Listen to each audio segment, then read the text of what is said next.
Please note that ASMR True Crime Cold Cases is in no way trying to disturb the peace of the victims or families that have endured the tragedies talked about in this episode.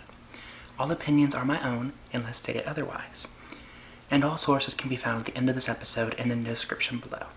This is purely a tool to educate others on the cold cases still open today.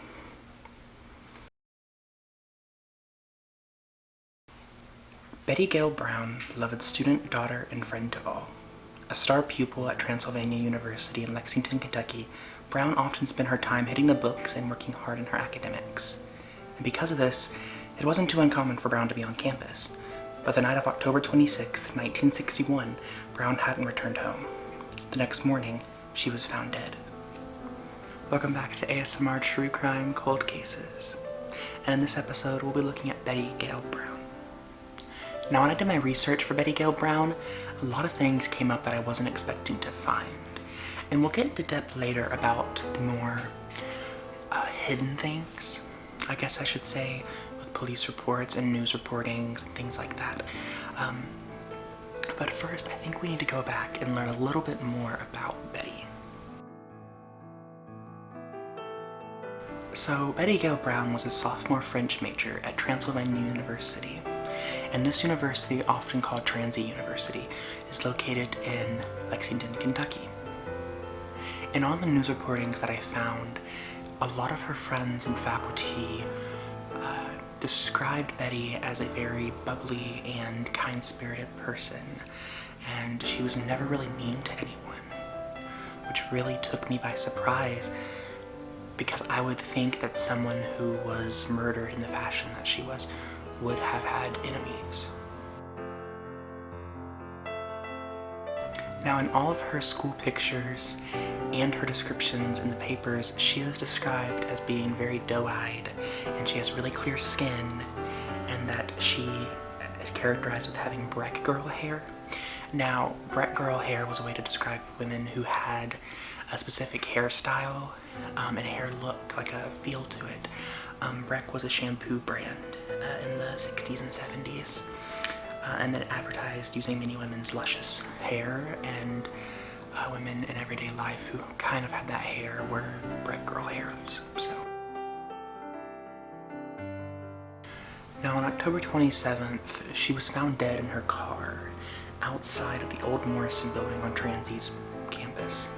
Now, I couldn't find anything that told if it was the same as it was now, back then, so I really have no clue if the purpose of the old Morrison building was the same. However, I do know that students had reported her last whereabouts from leaving Fora Hall, and Fora Hall was the primary women's dormitory at the time, and it still remains today as one of the dormitories. Now, the police reports that came up in the articles I read had said that the presumed death was at 1 a.m. and that her body was found by a Lexington police officer at 3 a.m. and it wasn't until later that her mother was informed. I don't know the exact time, but it was a while before she was informed, because her mother, Quincy Brown, went around the school and around the different blocks in town looking for her, and when she saw her car at the old Morrison building, she presumed she had just parked it there like she usually did. So immediately after the murder, when the investigation took place, every male on campus, teacher, dean, students, everyone was investigated. They were questioned, and nothing came of it. So after nothing came from finding people on campus, they branched out to past alum in even different states. None of them were very helpful in finding the killer, but there was one that one of the articles I read had pointed out, and there was no name, but he was, it's what the 70s report says, he was quoted as a Transy alum who was arrested for dressing like a woman. It was the 60s, and that form of self-expression wasn't accepted. Now, I'm not entirely positive if this is what a drag queen or if this was a transgender woman, because the articles didn't really say, so therefore I'll be using pronouns of he, just because that's what all the reports and articles have been using. Now, in his home, newspaper clippings were found, and he lived in New York City, so it was kind of strange to find newspaper clippings from the murder in his house. but later investigation proved that it was some clippings that a friend had mailed to him who still lived in Lexington, so they were immediately dropped and nothing was pressed further on him. But 5 years later, in 1966, Alex Arnold Jr., a known alcoholic and local, confessed to the murder. So naturally people ate this up and they said that the murder was solved. Even though the police had not made an official statement, the papers were saying that he was probably the murderer. However, during the trial, Arnold Jr. was quoted as saying, "I didn't kill her, but I'm not sure of that." He had been an alcoholic for 10 years or more, and so he was more than likely not in his right mind at the time of the murder. Arnold Jr.'s confession that he claimed that he had came to Transy's campus to find a place to sleep when he stumbled upon Betty Gail Brown in her car with another girl. Now, it's not proven or factual that Betty was having intimacies with the woman, but many articles like to say that it is a fact. Arnold Jr. continued to confess that he asked the girls for a match to light his cigarette, but they yelled and cursed at him. In a fit of rage, he said he attacked the girls. The unnamed woman ran while Brown fought against Arnold Jr. Unfortunately, Arnold Jr. grew more furious and proceeded to strangle Brown, killing her.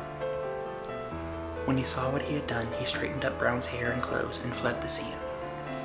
Eventually, police realized Arnold Jr. wasn't the killer, and he was let go on a hung jury. There was never a retrial, and Arnold Jr. died at the age of 49 in 1980.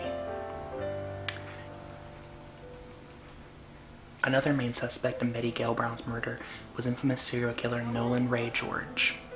George was active in the 1880s, killing women in Ohio, Kentucky, and Michigan.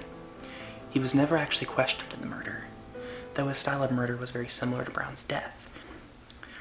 George was sentenced in 1968 for first-degree murder not related to Brown's case, and was released in 1990 on parole.